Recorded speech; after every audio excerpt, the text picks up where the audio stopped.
The water, Wawat Kadash. The water, Kai. Thank you, Holy Spirit. All praises to Ahaya Kised. That's all praises to Anoki said. That's all praises to the great I am, loving kindness. Bahashem Yeshaya. Bahashem Mutsa, the Lamb. In the name of the Messiah, the Hamashiach. Shalom, family. This is little son Sabal, Nabaya. Family, today we are going to talk about enmity. We're going to talk about Cavah, she whom the world calls Eve. We're going to talk about Cavah and the serpent. But family, we're going to begin this journey in the book of Genesis. So family, if you'll go into the book of Genesis, Genesis chapter 3, and read verse 15. Actually, let's read 13 through 15. Genesis chapter 3, verses 13 through 15. It says, "And the Lord God said unto the woman, What is this that thou hast done? And the woman said, The serpent beguiled me, and I did eat. And the Lord God said unto the serpent, Because thou hast done this, thou art cursed above all cattle, and above every beast of the field. Upon thy belly shalt thou go, and dust shalt thou eat all the days of thy life. And I will put enmity between thee and the woman, and between thy seed and her seed. It shall bruise thy head, and thou shalt bruise his heel." So family, we've always looked at this verse, and we've seen this word enmity. And when you ask most people, what they say is, oh, that word means hatred. And it is true. In some cases, it does mean hatred. But the true origins of this word, family, the true origins of this word, I would say, lead or can lead to hatred if you allow it to. But let's take a look at this word in your Strong's Concordance. Actually, before we go into the Strong's, let's just look at it in the dictionary. Yeah, we can get there going straight to the dictionary. So look in your dictionary. Enmity. It says a feeling or condition of hostility, hatred, ill will, or animosity. And then there's a semicolon, and it says antagonism. And family, antagonism is the word that we want to pay attention to. Antagonism. So before we go into this word enmity in the Strong's, let's take a look at antagonism in the dictionary. Let's see. Antagonism. An active hostility or opposition, as between unfriendly or conflicting groups. The antagonism between the liberal and conservative parties are the example that it gives. So we understand that this word antagonism is showing opposition on two opposing sides. And it is very important that you understand this, because This is the true definition of the word enmity. It is opposition. It is to place them at opposite ends of the spectrum. So when we read in the book of Genesis that the Father will put enmity between thee and the woman, well, that's saying a whole lot, and we're going to get to it. But first, let's go ahead and look at this word in the Strong's Concordance. And this word in the Strong's Concordance is ayab. Ayab. It's ayab with a ha sound at the end of it. And that's important because there's another word that doesn't have that H sound at the end of it, and we're going to talk about it. But this word is spelled with the aleph, so we know that it has to do with strength. And then there's a yod, so we know that it's strength working. And then we see that there is a beth, meaning that it's talking about a group or a body of some sort. And finally, there's that H sound at the end of the word. You understand? There's that hey at the end of the word. And this sound family is very important. I'm going to show you why. This sound is representative of the breath or the spirit family. So in other words, this sound is letting you know that this word without the sound is being added to with a spirit. In other words, this word is letting you know that there is a spirit of opposition at work here. So when the Father says, I'm going to put enmity between you and the woman, he's saying, I'm putting a spirit of opposition between you. I'm putting two opposing ends between you. Now, with that said, family, take a closer look at this word, and it tells you that this word comes from the word that is just ayab, and it doesn't have that H sound at the end of it. And when you look in your Strong's Concordance, it's number 340 in the Hebrew. But this word simply means enemy. So, in other words, family, this word that means enemy is saying the same thing. It means someone who is opposed to you. But the difference between the word enmity and enemy is the enemy is simply opposed to you. They're working against you. But when you bring enmity into it, well, now you're bringing a spirit of opposition. So it's spiritual what is being said in the book of Genesis, family.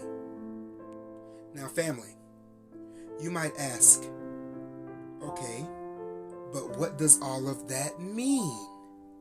Well, family, in order to understand what all of that really means, what we need to do is we need to go into the book of remembrance of Enoch, the Essene book of Haggai. And we're going to start in there, and we're just going to read verses. We're going to read chapter 6. We're going to go to Seth chapter 6, and we're going to read verses 55 through 61. That's the book of Seth chapter 6. And we're going to read verses 55 through 61. So get out your books of remembrance, family. Get out the Haggai. And let's go to Seth and read it. Verse 55 says, And it came to pass that one day, Cavah, that's Eve, family. For those of you who are not familiar with the books of remembrance, Cavah is Eve.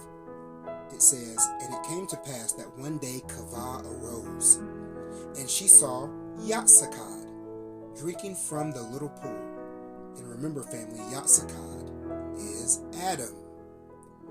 And she saw Yatsakad drinking from the little pool that formed from the water, that seeped out beside the stones of their dwelling place.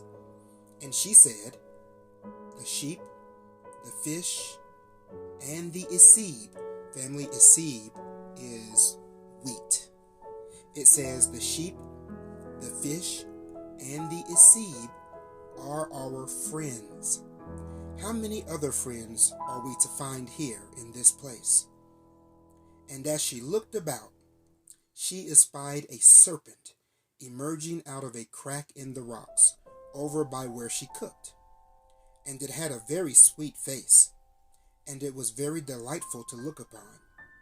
And the serpent sashayed from side to side as she walked, for she walked upon legs, and she loved the water that seeped by the cooking place, and she drank the water. And she was iridescent blue and green, and sometimes seemed to be red when the light of the sun shone upon her. And the serpent was very curious to look into the kelly, and she walked all around it and looked upon it. And she is called a rock serpent. And Enoch saw the rock serpent, and Cavah became fast friends. Remember, family, Enoch is seeing all of this.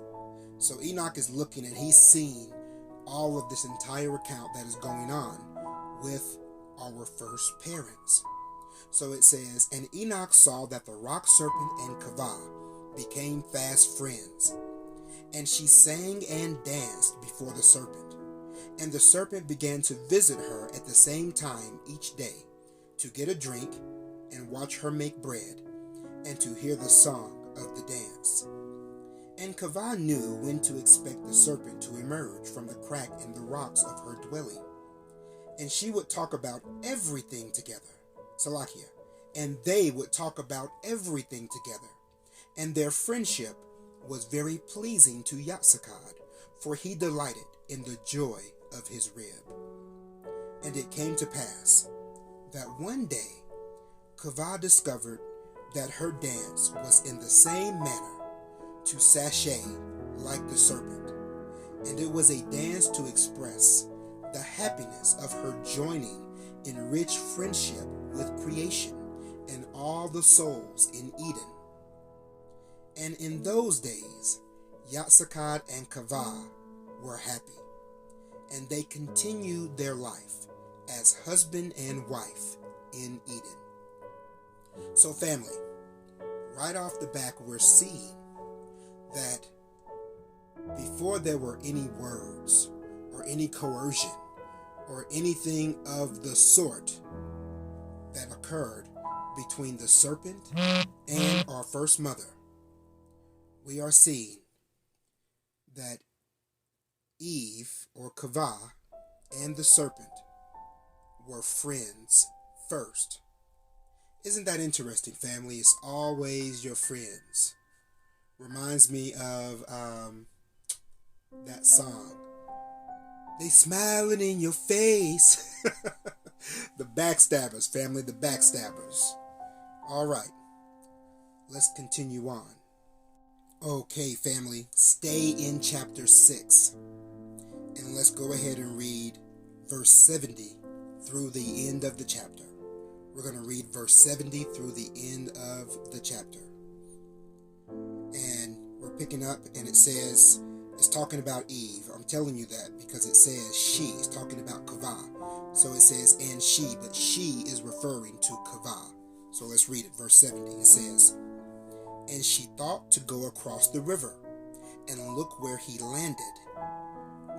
When it says look where he landed, she's talking about when the devil fell, when Semihaza fell as a meteorite upon the earth. Remember, she saw where he fell. We didn't read that today, but we saw that. But she saw that. So she thought to go across the river and look where he had landed. And in her heart, she was hesitant, but all of the birds were singing, and the trees swayed with the wind happily. and only the rocks were quieted. So she decided to go over and look. And she went carefully across the river, on one stone after another. And she approached the place where the stone of heaven burst upon Eden. And she ventured ahead to peek timidly between the branches of a bush. And Mozar was still there. Remember, family, Mozar the Decadent is the name that our Father in heaven calls Satan. That's what he calls Semihaza. Semihaza calls himself Semihaza, but the Father calls him Mozar the Decadent. So it says, and Mozar was still there, and he shone forth in the light of the sun, and he was iridescent blue and green, and sometimes to be red in the light of the sun. Now, doesn't that sound familiar, family? That's what we just read about the visage of the serpent. But let's keep reading. And he seemed very peaceful, just lying there. But Ebedel, the rocks, remember, Cavah just said that only the rocks were seen to be quiet. The birds and everything were singing, but the rocks were quiet. This is because meteorite is a rock. And Ebedel, the holy watcher who is the rocks, Ebedel wasn't being fooled by this rock stranger. She already knew what was going on, but let's keep reading. Let's see. It says, but Ebedel knew he was lying in wait like a predator to catch his prey. And as Cavah beheld him with her eyes, she gasped and covered her cheeks with her hands, for she beheld him to look like the serpent in her appearance. And Mozar looked the way he did because he had been burned with fire, and she could tell he came from very far away, for there were no other rocks like him in Eden, and he was beautiful to look upon. And it came to pass that as she looked upon him, an owl called her name, and suddenly fear seized upon her once again, and she remembered the day and how she felt when Mozar landed. I'm going to stop right there in the middle of the verse, family, because we just read where it said that she saw an owl. The owl called her name, it says. So an owl called her name, and then all of a sudden, fear seized upon her when the owl called her name. Why is this important to understand? Family, this is important to understand if you have a knowledge of righteous definitions. Now, different owls have different feelings of life in them that give them creation. But in general, owls normally have something to do with the adversary. There's something that they're trying to convey to you about the adversary. So I'm going to read to you a few of the righteous definitions of owls. So the barn owl feels a voice of warning that you are not seeing or hearing. So barn owls, that's what they feel. The barred owl, he feels, don't look back from what you are doing or where you are going, or it's death. So if one of those is speaking to you, if one of those is calling your name, you don't look back. Just keep doing what you're doing, and you keep going on. Then the screech owl, and I think that the screech owl is the type of owl that Cavah probably heard. I believe the screech owl is what called her name. I believe this for two reasons. Number one, there is what's the word I'm looking for? There is a false Jewish fable out there about a quote-unquote woman called Lilith. And this fable says that Lilith was the real first woman, and she came before Cavah. And we know that that's a lie. That's a bold-faced lie. But there are lots of people who believe this and will argue you down about it. That's okay. Let them believe what they want to believe. You present the truth, and then you kick the dust off your feet and keep it moving. But let me tell you something. The word Lilith only occurs in the Bible one time, and it is referring to the screech owl. It is referring to the screech owl when it goes to it. And the righteous definition for a screech owl is that the Father is announcing the presence of the adversary. Do you hear me? It is announcing the presence of the adversary. So, as Cavah drew near to this meteorite that fell from the heavens, all of a sudden, an owl called her name, and I believe it was a Lilith. It was a screech owl. Anyway, let's go ahead and go back to the book of Remembrance of Enoch, the Essene book of Haggai, so we can finish reading. Picking up at verse 74, it says, "And it came to pass that as she looked upon him, an owl called her name, and suddenly fear seized upon her once again, and she remembered the day and how she felt when Mozar landed, and she turned herself and made haste to go. And she ran to the river, and she kept looking behind her as though she were being pursued. And she arrived, weeping and breathless, to where Yatsakad was sleeping. And he awoke, and saw her looking back, as if she were being pursued, but there was nothing there. And Yatsakad held her to comfort her, and she rehearsed to him all that had transpired. And she told him that it was very curious how the rocks of Eden were silent towards her, when she told them of the serpent. And after a while, Yatsakad said, I sense a division. We are never to visit this place again, for surely this division will displease Anoki said. And all the rocks that had been their resting place that day were ashamed before all of their fellows in Eden for the behavior of Mozar the decadent. So family, understand what happened here. Remember that Yatsakad, who we call Adam, Yatsakad was charged with dressing and keeping Eden. And Yatsakad was the one who actually knew the righteous definitions of everything, because he gave them their righteous definitions in naming them. That's what he did.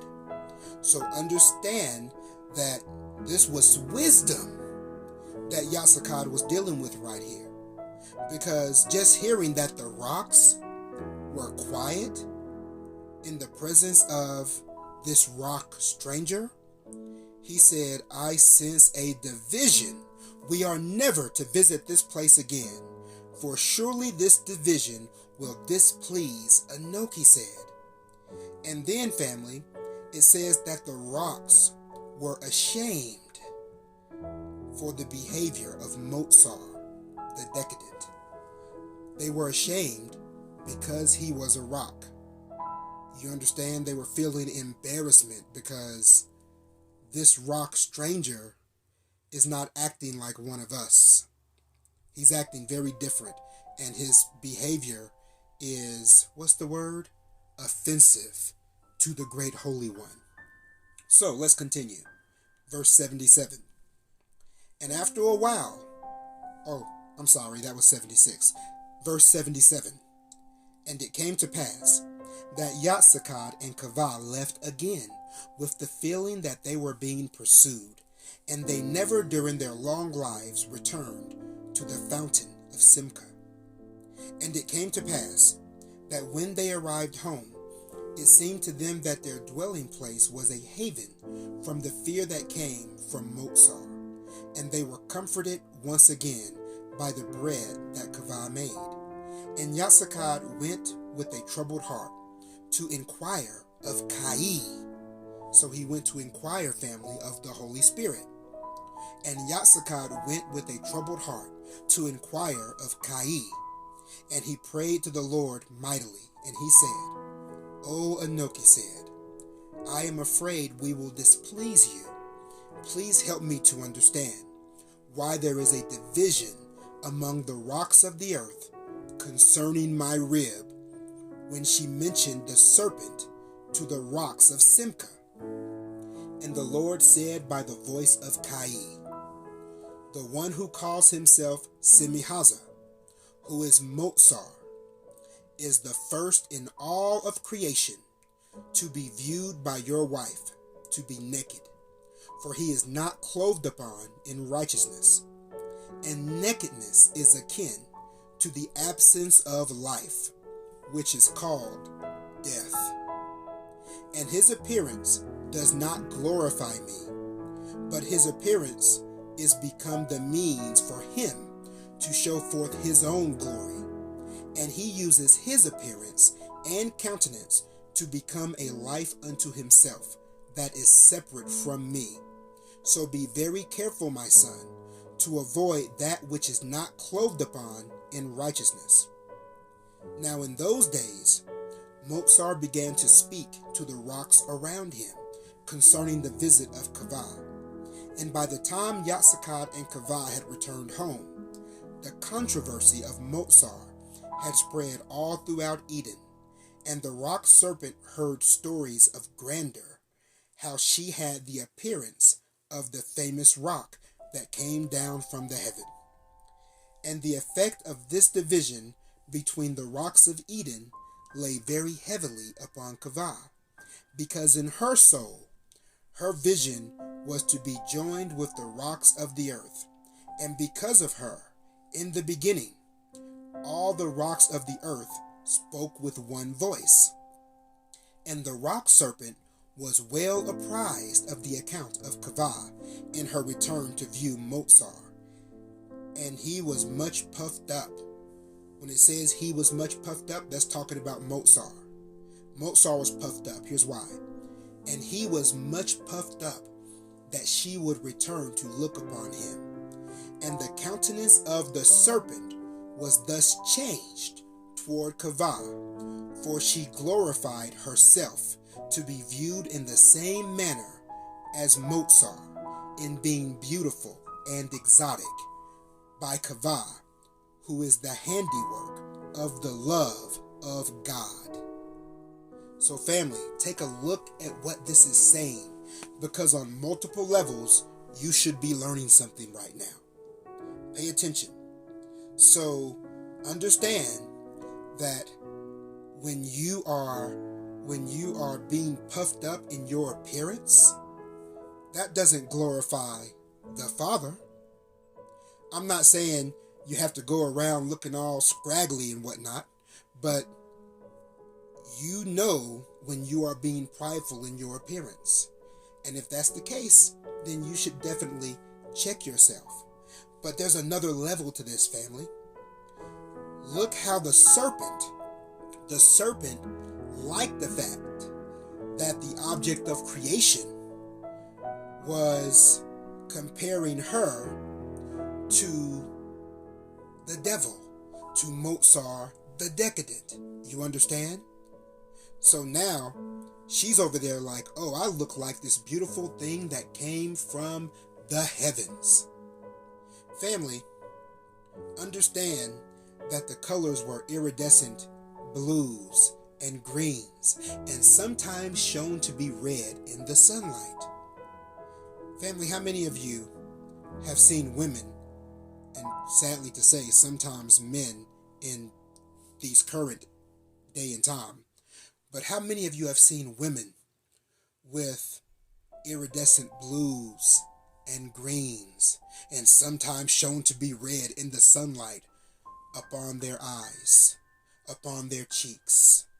They want to put glitter all over their neck, and sometimes all over their cleavage. so that it really pops when it shines in the sunlight. Understand, family, the spirit that's working behind that. That's not glorifying the Father. They're finding ways to glorify themselves, and they like the attention that certain people give them when they are adorning themselves in such unrighteousness. Anyway, let's continue. Not trying to go in on makeup, except to say this one last thing, that it says she glorified herself in being beautiful and exotic. And how many of y'all know that's the goal of so many that wear makeup today, men and women? Think about that. All right, we're picking up. Verse 85. Now it had come to pass that when Cavah had returned home, she began to see the serpent with new eyes. And Cavah was quiet around her. And every time she beheld the serpent, Motsar would come to mind. But she spoke very kindly to the serpent, and in a way quite reserved. And the serpent began to be reserved in her manner also. And it came to pass that in those days Yatsakad and Cavah were happy, and they passed through the events in their lives in the richness of Eden and in the security of their home. And they were also blessed and kept secure with their use of the element of righteousness. But Yatsakad no longer trusted the serpent, yet he was polite. So you see that, family. Yatsakad was still polite because he was behaving the way he's supposed to behave. Let's continue. Verse 87 says, And it came to pass that one day as Cavah was making bread, the rock serpent came out, and it was her custom to drink. And with her she had brought her young, and she had the little serpent by her side, and it was very small and unsure upon the feet of it. And Cavah exclaimed in the love of her heart, It is a baby! Where did you get it? And the serpent said, It issued forth out of me, for I am the mother of it. And Cavah said, What shall you do with it? And the serpent said, I shall raise it up until it becomes a serpent just like me. And Cavah was filled with the joy of delights that her friend should have a young to raise up. And she clapped her hands for joy. And at the sound of her clap, the serpent winced. And she said to Cavah, Who raised you up? I'm going to stop right there, family, because I'm going to tell you something that's not written in this book, but something that I learned from the mouth of righteous people living in righteous community. I was taught that the sound of a clap, just like the sound of thunder, it actually frightens the Dekadarchi. They are afraid of that sound. And so it's very telling that the clap, a clap of joy from Cavah, made the serpent wince. Anyway, let's continue. And she said to Cavah, Who raised you up? And Cavah said, Why do you ask? Do you not know? Anoki said raised us up, and he is our father and our protector, and the one who guides us in the way. And the serpent answered her not a word, but turned herself and went back into the crack in the rocks with her baby. And it came to pass that as I looked with Enoch, so this is the seer in our time, family. This is him saying this. And it came to pass that as I looked with Enoch, I beheld that Cavah was arising from her sleep, and I noticed that she was becoming heavy with child. And neither Yatsakad nor Cavah seemed to take any notice, nor bring to mind anything about what it meant. And it came to pass that one day she woke up Yatsakad by laughing and making exclamations of delight. And when he stirred himself to see what it was all about, she said, "Look and see what I have." And he looked at what she held, and he was startled. And he said, "What is it?" And she said, "It is a baby, and it is one of our kind. And it issued forth out of me just like the young of the serpent, and like all of the animals of the field. Is it not wonderful?" So family, now we're seeing, family, that our first mother, whom we call Eve, Cavah had a baby before she ever sinned. And when the baby was born, there was happiness, family. There wasn't the pain of childbirth. You understand? And that makes sense, family, because we know from the biblical narrative, we know that it was because of the sin that pain would enter into childbirth. But why would he say that if it hadn't happened before? She had to have a reference of what childbirth even was. So this first baby that was born with no pain. There was nothing but joy and love. Isn't that beautiful? And so, let's continue. It says, verse 92, "And she held the child tenderly and with much affection, and the child smiled brightly, with the same smile as his mother. And they both laughed, and took great delight to hold and look upon the child. And Yatsakad looked upon the child with great wonder. And when the sun was fully up, they arose, and they were excitedly looking at the child in the light of the sun. And Anokised came up to them, and he said, 'What is it that you have?' And Cavah turned to him with her face beaming with delight. And she said, 'It is a child, and it issued forth out of me. Is it not wonderful?' And she held out the child out to the Lord." I said that wrong, family. "And she held the child out to the Lord. And he, taking the child very tenderly, said, 'Oh yes, it is a most wonderful child. You must cover it from the light of the sun.' And he kissed the baby, and he handed the child back to her. And as they talked, Cavah turned and placed the child in the bosom of her garment to cover it from the light. And then she began to laugh, for the child was nursing. And she said, 'The child chews on me and sucks on me, like we do the Kenna reed roots.'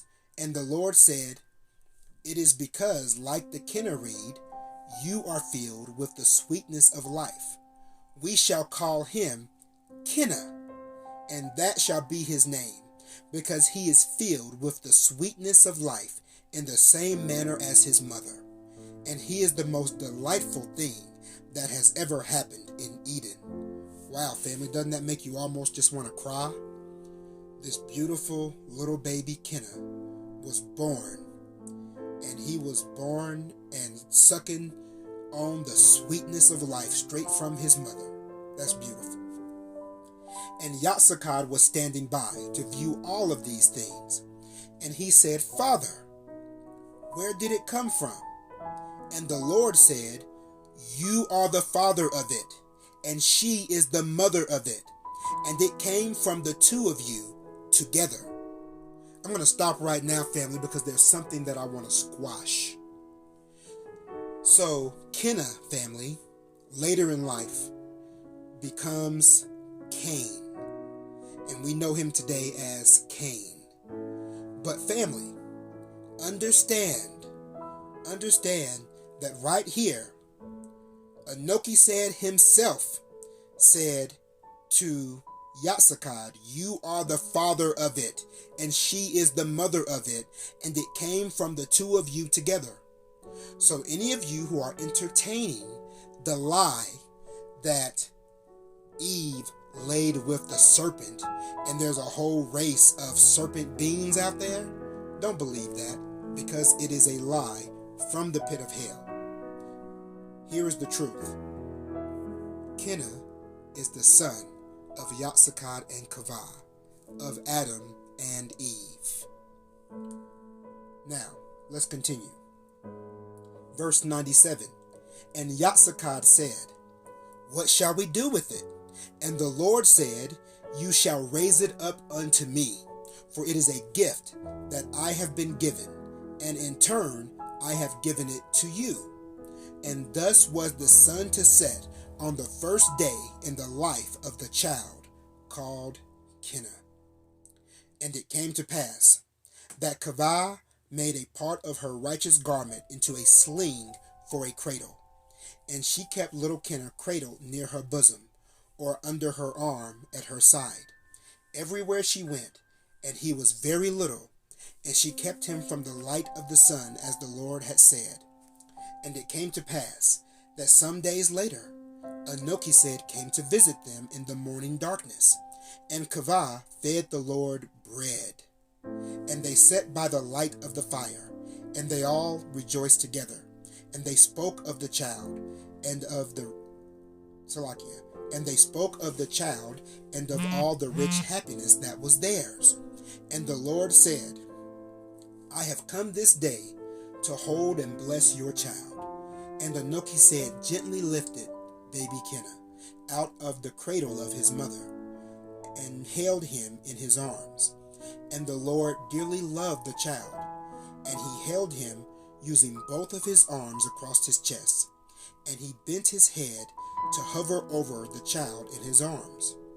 And it was as if the Lord surrounded the baby with his soul, and he loved him like a treasure, and thankfulness poured out of the soul of God for the child. And Anokised sang a song that the Kenna reed sings when the wind blows gently upon it. And all Eden rejoiced in the singing, and it was very mild, and it was a very mild and beautiful song, filled with much tenderness of heart. And the joy of the Lord was full to overflowing. And finally, looking up, Anokised said to Yatsakad and Cavah, It is my desire to sing this song forever. And Cavah learned the song, and it is a song that speaks of the joys of the Lord in this child, the only living soul born in Eden. And he was blessed at his birth. And this day is a day to be long remembered. And it came to pass that one day after these events transpired, Cavah was singing the song of the Kenna reed, and she was kneading bread, and little Kenna was in his cradle on her back. And Yatsakad sat preparing wood for the fire to cook the bread. And the rock serpent emerged from out of the crack in the rock, so she could get a drink. For the child of the serpent was fully grown, and the serpent had not seen, nor did it know about baby Kenna. And Cavah brought the baby out to show it to the serpent, and to tell of their great delight to have him. And the serpent said, Oh, you have a little one. Where did you get it? And Cavah said to the serpent, with the same words that the serpent had said to her, It issued forth out of me, for I am the mother of it. And the serpent said, Who will raise it up? And Cavah said, Anokised told us that we, Yatsakad and I, we are to raise it up unto him. And the serpent said, Do you know how? And the serpent departed. And they did not know why, but this question brought by the serpent troubled them deeply. And Cavah turned to Yatsakad and said, Why am I afraid? I am making bread today. And it came to pass upon hearing these words that Yatsakad went out alone to pray. And he said to the Lord, Why, Father, are we both brought to fear by the words of the serpent? And the Lord said, The name of the serpent is called Arum, and she is not now clothed upon in righteousness in the same manner as Mozar the decadent, for she is busily engaged in pursuing the glory held up before her eyes by him. And his visions for her that are rebellious have become very desirable to her. Thus the serpent is the second thing in Eden to be naked, and you are to see that she comes not any more to the place of water in your abode, for a room brings there the spirit and presence of fear to your place of haven. And when Yatsakad returned home, he rehearsed all that the Lord had told him to Cavah, and she wept at the loss of her friend. And it came to pass that when the serpent next appeared, Yatsakad said, "Get yourself away from here, Arun, and come not near us again." And he cast stones at the serpent, and he invited Cavah to also throw stones at her. And she obeyed Yatsakad in all things, but she wept as she cast stones at Arun. And Cavah said to Yatsakad, "How are we able to raise up this child to be acceptable to the Lord, seeing we do not know how? And how can we be as good as the task of raising up this child? As the Lord has been seen to raise us up, seeing he is the source of all life. Oh, woe is me." And she sighed with heavy sighing. And family, that is the end of this particular chapter. And I want you to notice, family, that even after they have chased the serpent away, the words of the serpent, the words of the enemy, family, are still weighing heavy on the heart of Eve. You understand? Cavah is troubled because of the things that the serpent has told her. Because when Yatsakad went and inquired of the Lord, well, he did ask the question, why are we brought to fear? But he did not say, how are we to raise up this child? How are we to be good at this task? Because that wasn't on his mind. These are things, though, that a woman is going to be closely connected to. Because remember, family, we've talked about this before. Women feel the present moment. So it's not wrong that Cavah was having these feelings, and Yatsakad was doing what he was supposed to do. But looking at their situation, I can see where more communication could have changed the outcome of the situation. But that's not what happened. So now, family, we're going to continue reading in the book of remembrance of Enoch, the Essene book of Haggai. Family, we're going to read in chapter 7, and we're going to read verses 1 through 41. That's the book of remembrance of Enoch, the Essene book of Haggai, chapter 7, verses 1 through 41. It says, "And it came to pass that Cavah began to worry that she could not raise up baby Kenna unto the Lord. And she began to fear that she would fail in her task as a mother. And she thought upon how the Lord had given her the Kelly, and taught her how to make bread, so that she could keep fear away. And she thought, I do not know how to divide between comfort and fear in behalf of this child. And the heart of Cavah began to be burdened with her doubts and her perplexities. And Yatsakad was also troubled. And in these things the presence of Motsar drew near, and his presence, and in these things the presence of Motsar drew near, and his spirit was able to move out in Eden beyond the region of Simcha. I'm going to stop right there, family, because I want to point something out to you. It says that Eve or Cavah thought, I do not know how to divide between comfort and fear in behalf of this child.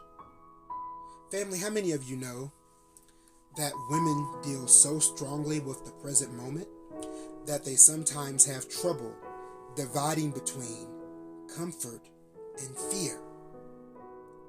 Because family, and I'm speaking to somebody out there, one of the things that you will come up against, and I'm talking to the men, what you will come up against is you will see, oh, I need to be preparing my family. I need to move out into the wilderness. You understand? And you'll start looking for a righteous community, and you'll find a place to move to. But family, how many of you know that sometimes your wife is not going to be quite so ready to make that move? Because women sometimes have trouble dividing between comfort and fear.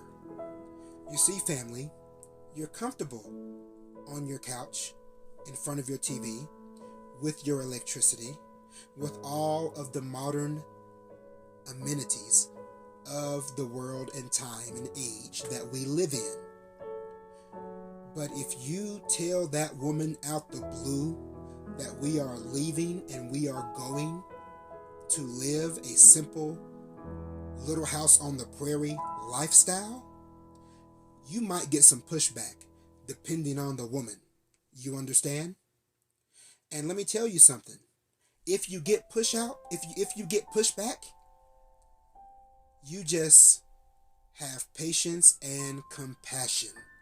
That's how you deal with that. Patience and compassion, and you pray. And the Father knows what He's doing. You understand? The Father will work it out. You hear me? Understand, family, that you don't have to be Captain Caveman and hit nobody over the head with a club and say, I'm dragging you off to righteous community.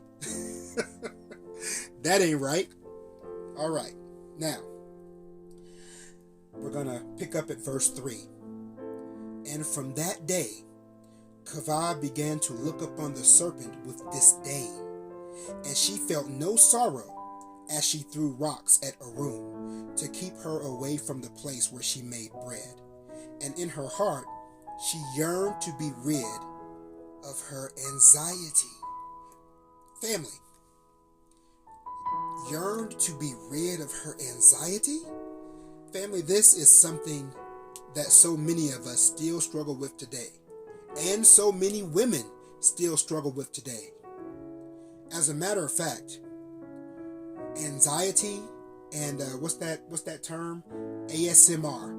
Those things are some of the most searched out terms on the internet. If you look in search engines or on even here on YouTube, family, you put in those words, you'll see all types of videos pop up, because those are hot topics right now. They're hot topics because people don't like anxiety, but they deal with it. And people are finding ways to deal with it. They're searching for ways to deal with it because they don't want to deal with that. You understand? Anyway, let's continue. Verse 4. And inside the soul of Cavah, there began to be a struggle with temptation. And the question Arum asked, "Do you know how?" would not leave her mind. And the sayings of Anokised remained in her heart, when he told them that baby Kenna was a gift that was given unto him. And now he had given the baby to them. And it came to pass that in those days, Salakia. Oh no, I said it right. I'll just reread it. And it came to pass that in those days Anokised came to visit often, to teach them how to care for the baby.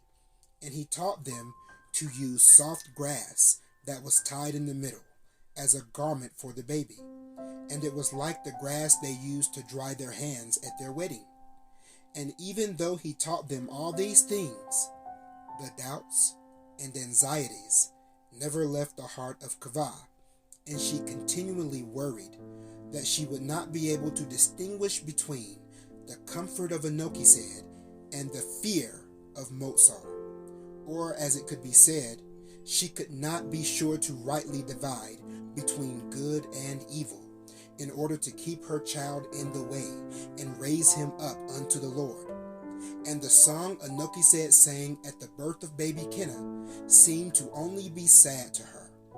and forebodings would descend upon her, and she did not know why.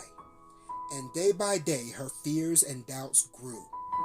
And it came to pass that one day she was weeping, after seeing a room in the way, while she was gathering a seed. And she went a-walking. And she had baby Kenna with her. And as she walked, she came upon a cedar tree, which is given life by Messiah, with the feelings of clinging tenaciously unto all the good in you.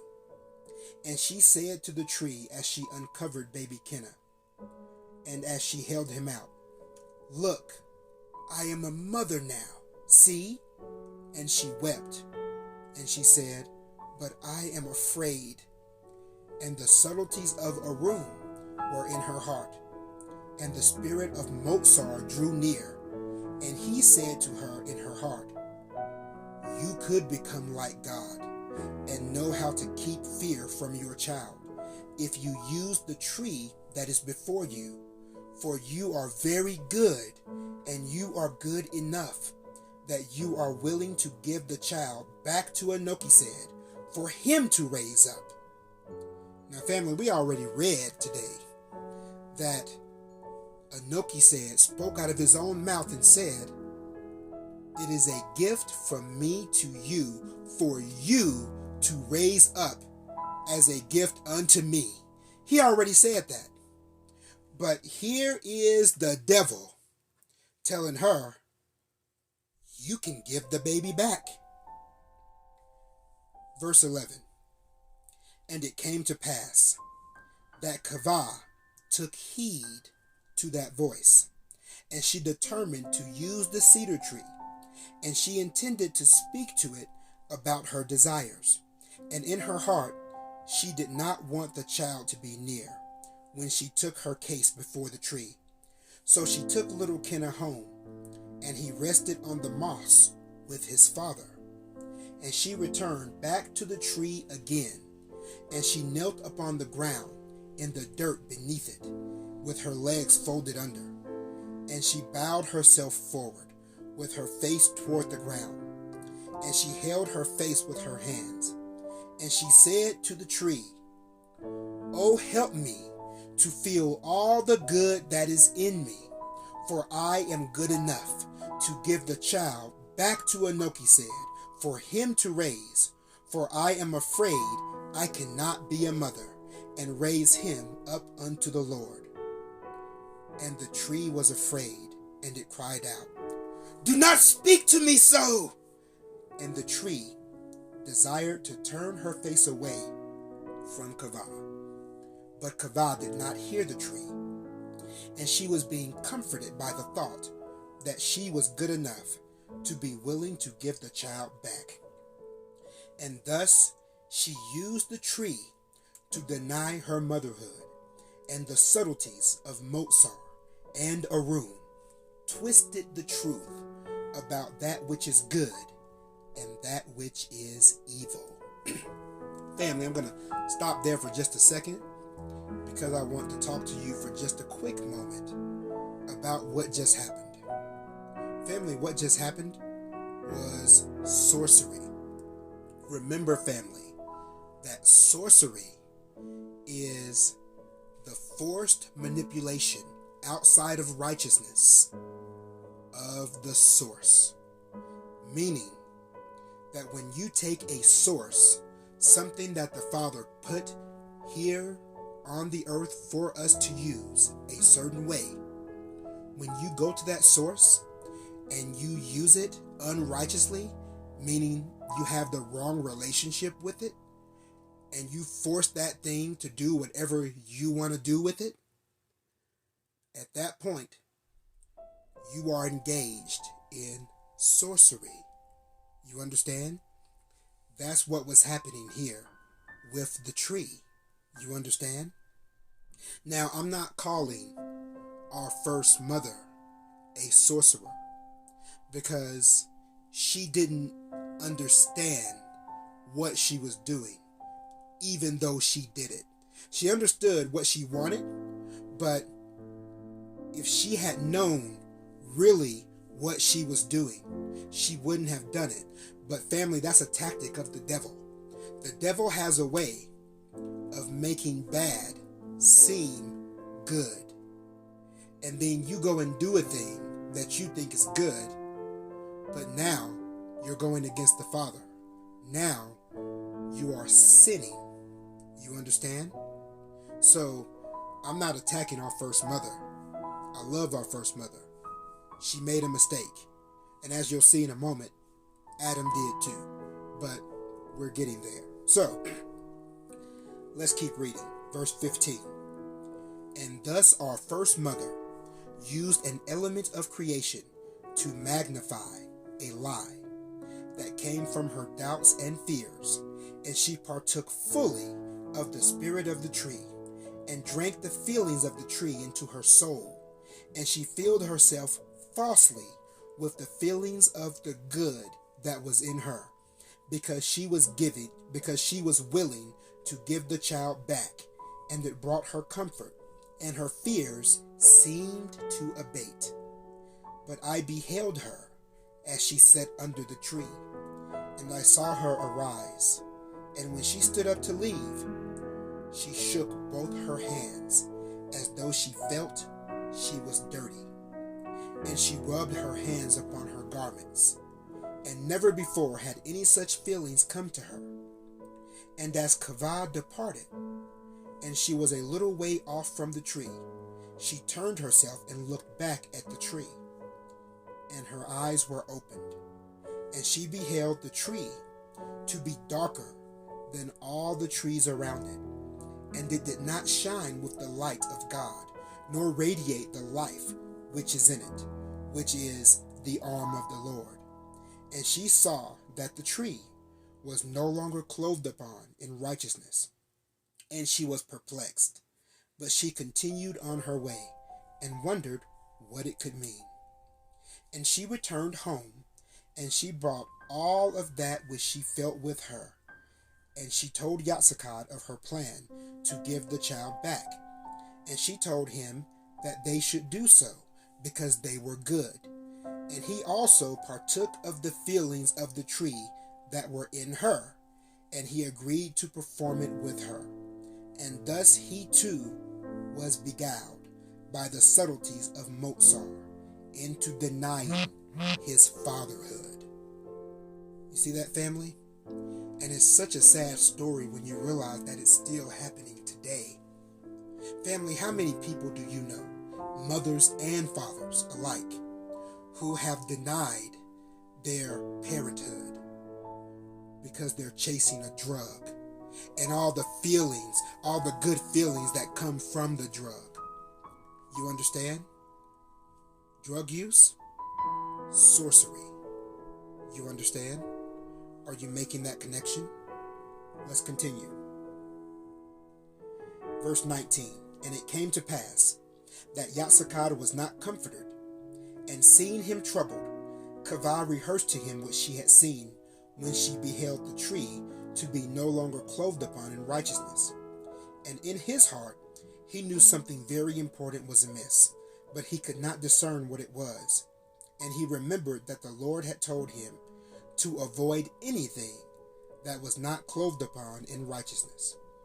And it came to pass that their fears grew stronger day by day, and strangely they felt anxiety to think about seeing Anokised again, and the possessions of Cavah no longer brought comfort to them, and the bread only helped for a little while, and everything seemed to be awry, and the cavity of the rock began to feel like the rocks of the fountain of Simca, and all the world of their happiness was moved.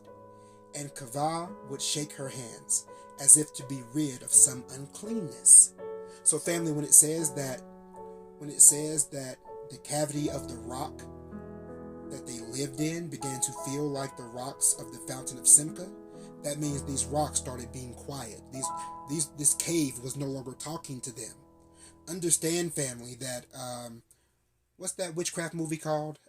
Beauty and the Beast. Understand that Beauty and the Beast, family. When you see the way they live in that movie, and they got all the all of the things in the house that are moving and talking to them, that's just taking a page of the way things used to be. Because all of creation could speak to Yahtzekad and Cavah. You understand? But now, the rock that their cave was made from was now behaving like the rocks at Simca, who were quiet because they were ashamed at the presence of Mozart the Decadent. You understand? Let's keep reading. They were ashamed of the devil. Let's keep reading. And it came to pass that finally, in their despair, they called out to Enokised, and he came to them, and they beheld him from a distance as they were approaching, to descend down into their camp. And they dropped their burdens of seed which they had gathered, and they ran to him. And baby Kenna was in his cradle at the side of his mother. And they threw themselves down weeping at the feet of Enokised. And when the seed was cast down, and it spilled out, dust was seen to arise for the first time in Eden. And when they fell to the earth at the feet of Enokised, dust flew up, and for the first time they could be seen dust upon their garments. And untidiness was seen to be in the presence of God in Eden. And baby Kenna cried his first cry of fear. And they said together, Father, we are afraid, and now our child is afraid with us here in your presence. And Enokised said softly, Why is this so? Have you strayed to use some of the elements of creation in Eden in a manner that is not according to the life which they have been given? And Yahtzekad knew in his heart that they had done so, but he did not understand concerning it. And Enokised took each one by their hands, and he said, Please tell me what has happened. And Yahtzekad told the Lord all things concerning the nakedness of a room, and of the doubts and fear her words and behavior had brought them. And Cavah rehearsed all that had transpired when she paid heed to the voice urging her to deny her motherhood, and of her petition to the cedar tree, and how it grew darker than the rest. And they wept as they rehearsed their doubts and fears, and they might fall short in raising up baby Kenna unto him without failure or disappointments. And upon hearing it, Enokised wept together with them. And after a while, Enokised replied, The cedar tree is given life by the feelings of tenaciously clinging to all the good that is in you. And because of your doubts and fears, you required it to be used as the element of your desires to help you to deny how excellently you can raise up children to me. And you were brought to doubt and fear the surety of all that I have taught you in raising up your child. And you have been falsely led into thinking to act upon the idea that it was good that you would give the child back, because you could not raise him up in a manner that would please me. And for these days, the child has felt your desire to give him back to me, which thing cannot be. For I have given him to you to be your child, and it is bound in heaven by my prayers at his birth. And this is so because of the decrees of creation. And family, we have talked about the decrees of creation before, but I want to point out to you something, family. It says the child has felt your desire to give him back to me, which thing cannot be. Family, how many of you know that there are so many families that deal with this today? There are little foundations that are never set the right way because those babies feel when their parents, the mother or the father, don't want them. You understand? Little babies that are being given to someone else to raise. And this just creates insecurities later on in life, family. You understand? Those babies should be given a loving environment, family, from the day they are born. But when you feel a certain way, don't think that that baby is not feeling that as well. All right. Let's go ahead and continue. Verse 28. And it came to pass that the Lord continued to speak tenderly to them, and he said to them, You have heard it said in times past, that in the day that you should sin, to use the elements of creation in a manner for which they are not intended, that all the world would change for you. Come now, we must be diligent to prepare for that which is to come. And after saying this, the Lord tenderly kissed their hands, and he bid them wash themselves in the brook of the meadow. And they saw that there was dust upon their garments. And after they washed themselves, they were comforted, and their garments were clean. And it came to pass that they walked together with the Lord toward the hill where the sheep were. And when they came to the meadow, they stopped and beheld the sheep. And then they saw that 7 of them lay dead upon the ground. And the Lord comforted them over the loss of the sheep. And the Lord bid Cavah return to their camp. And he and Yatsakad continued on toward the sheep. And after a while they returned with the skins of the sheep prepared to be made into clothing. And he had made thread from the parts of the flesh of the sheep, and he made needles of bone, and he gave one to Cavah. And they began to sew new garments together, and it was a comfort to them for him to show her how it must be done. And they fashioned clothes for them both, from the soft skins of the sheep. And the great God of all creation made clothes for them, and he fitted them, and they laughed together, and they wept together. And it came to pass that Enoch beheld that the needle and thread and the act of sewing garments was the first act of the Lord in his loving kindness in the face of the sin of straying away from righteousness, and making clothing in anticipation of righteous garments becoming a thing of naught was his first act as a loving father to his wayward children.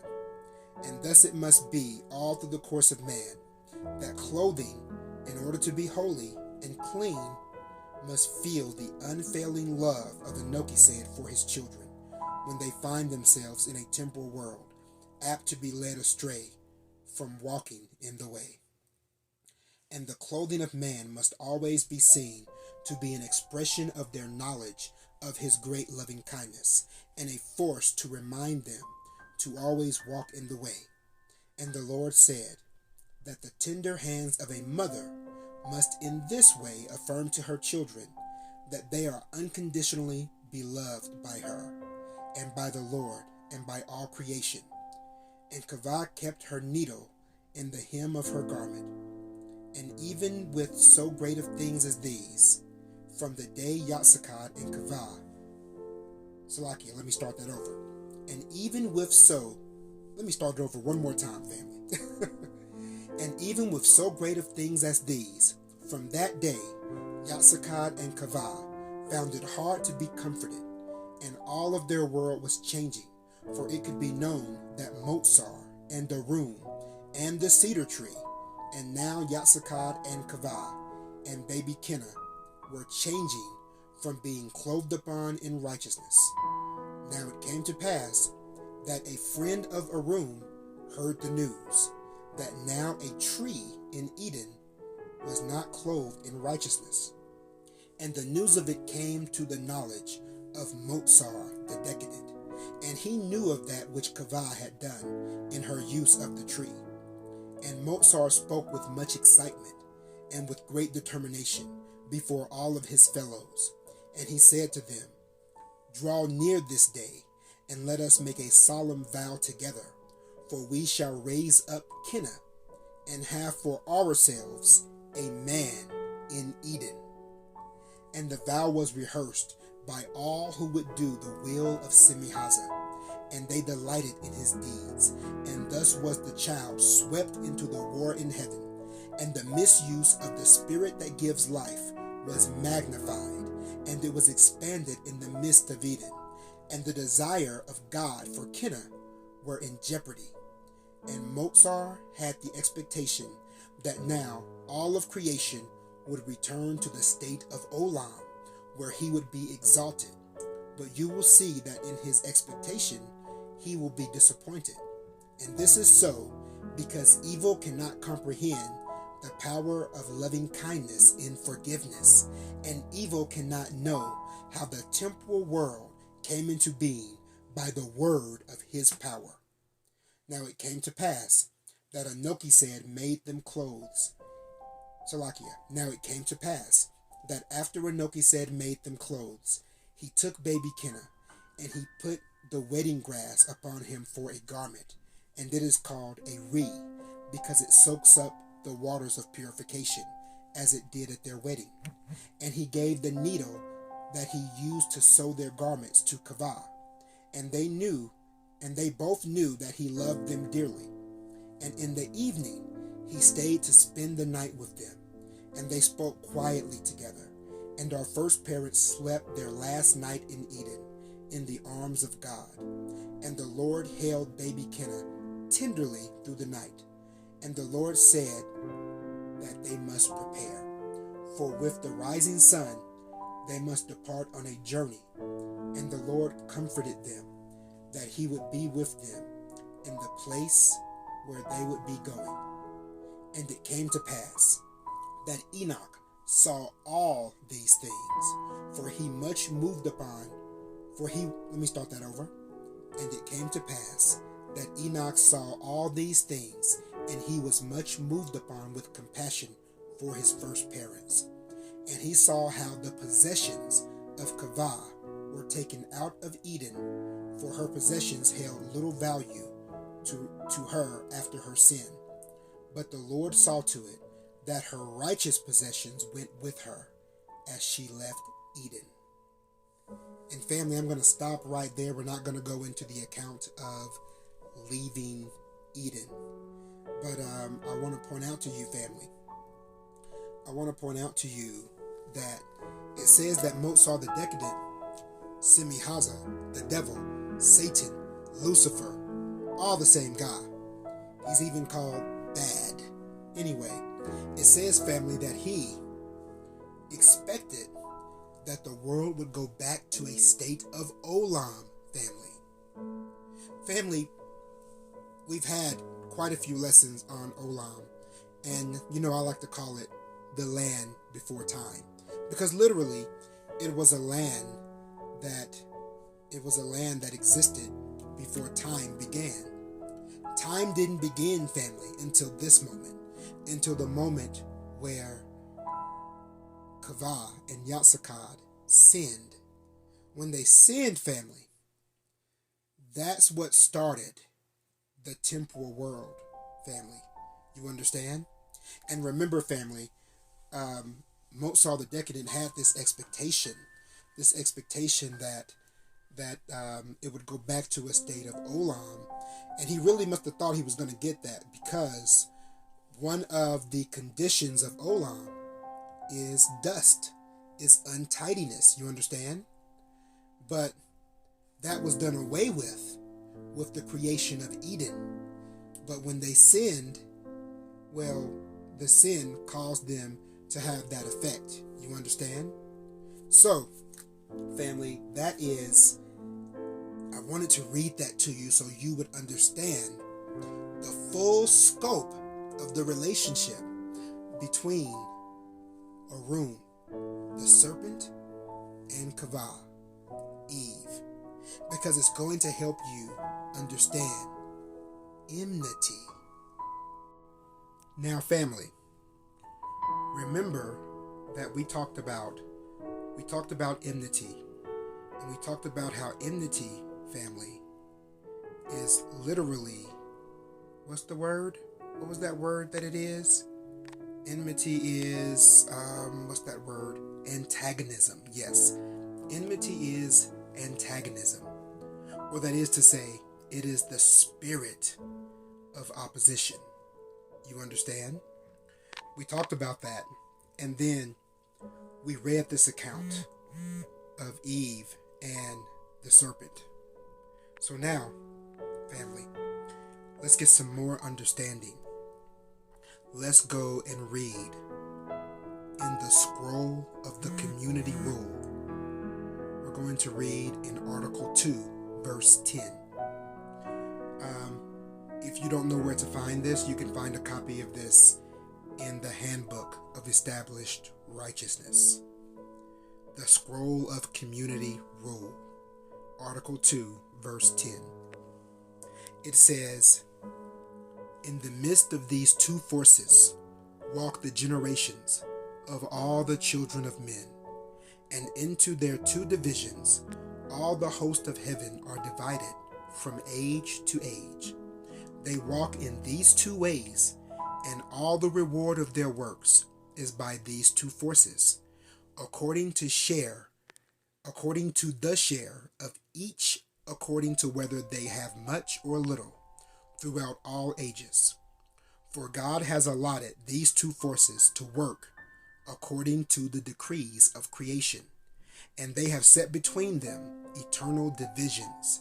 An abomination to truth are the deeds of perversity, and an abomination to perversity are all the ways of truth. And enmity sets one against the other on the subject of all their doings, for they walk not together, and no man can serve two masters."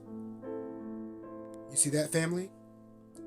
It says enmity sets one against the other. This spirit of opposition, family, enmity, well, it sets truth against perversity. Are you understanding me, family? There's a reason, family. There's a reason why it was declared that there was enmity set between the woman and the serpent. You see, family, what Cavah was dealing with, she was dealing with trying to preserve relationships. You understand? She was trying to preserve relationships that she set up.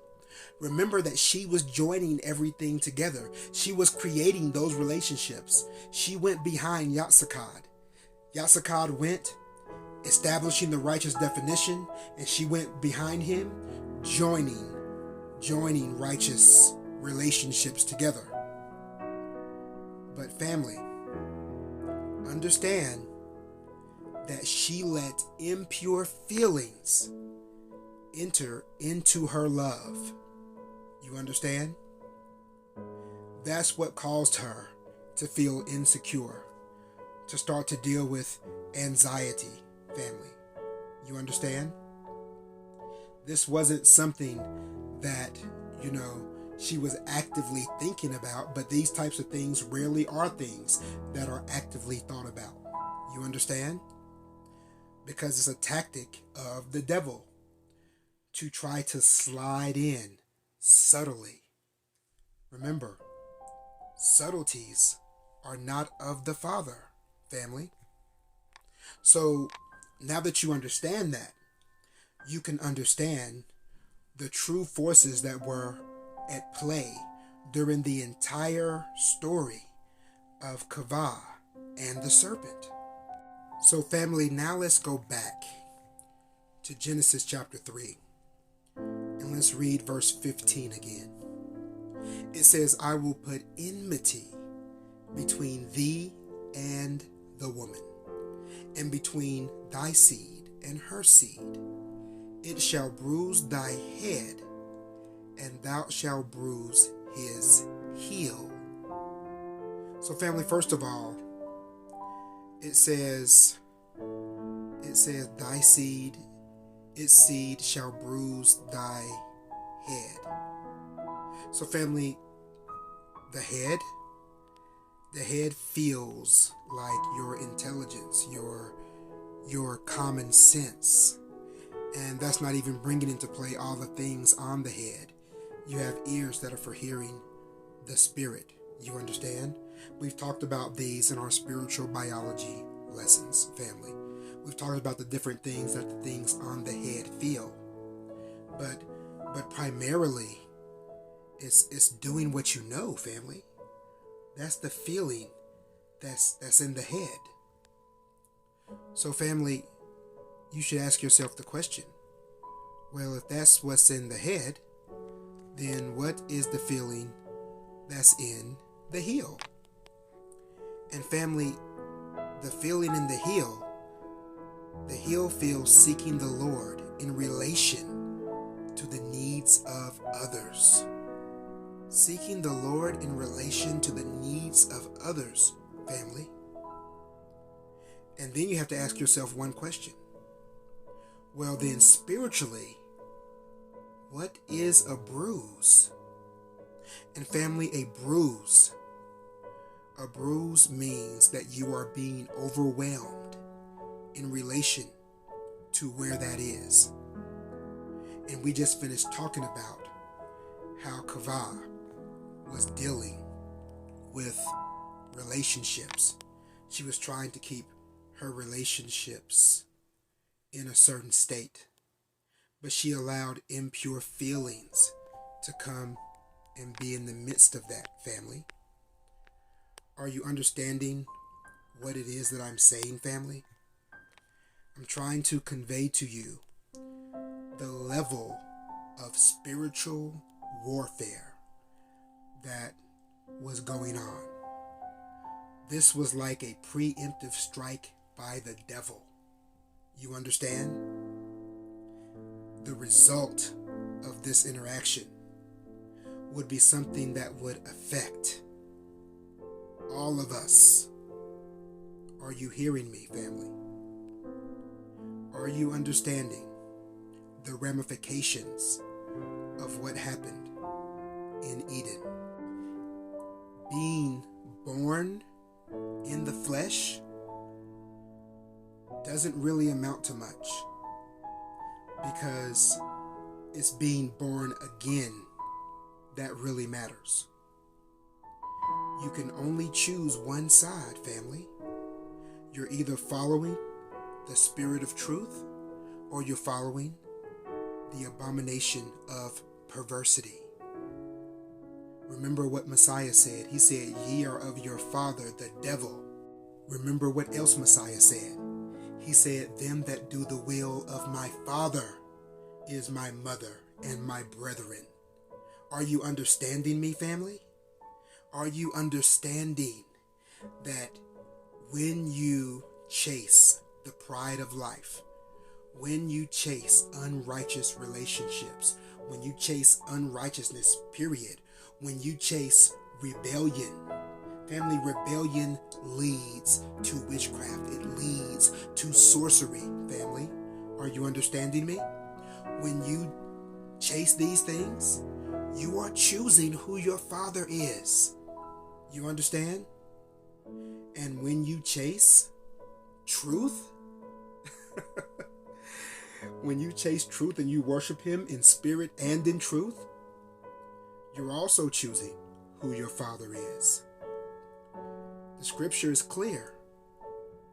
We shall know them by their fruit, family. With that said, I think this is pretty clear. I think you can understand what enmity is now. And I think you can understand that there is a spirit of opposition. And the word opposition is not a bad word, because you should be opposed to something. If you're about truth, you're going to be opposed to perversity. And if you're about perversity, you're going to be opposed to truth.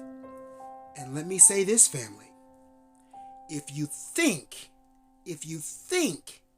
that you are about truth, but you know that you are still clinging to some perversity, well, then you have an opportunity to repent. You can ask the Father to forgive you. You understand? You can speak to him through the Son. and you can be forgiven. You can repent and turn around, and you can be washed of your sins. Are you understanding me, family? You have an opportunity. With that said, family, I pray that y'all were edified today. I hope y'all have a better understanding of enmity and what that verse really means, and the very rich history behind that verse, because a lot of things happened to get to that point. Oh, and I almost forgot one fact that is very pertinent to this particular teaching. So, the serpent. Remember, family, we have talked about enmity, and we have talked about opposition. But do you understand that the serpent itself is a symbol of opposition? So remember, snakes. Poisonous snakes feel that man will have his way. That is their righteous definition. But non-poisonous snakes feel that the Lord will have his way. So the serpent itself is a symbol of enmity, of opposition, is a symbol of, what was that word again? Antagonism. Every single snake is one or the other. There is no middle ground. With that being said, family, I love each and every one of you. The water, Kai. All praises to Anoki said, Bahashem Motsa, the Lamb. This is little son Sabal, Nabaya, saying much love and much shalom.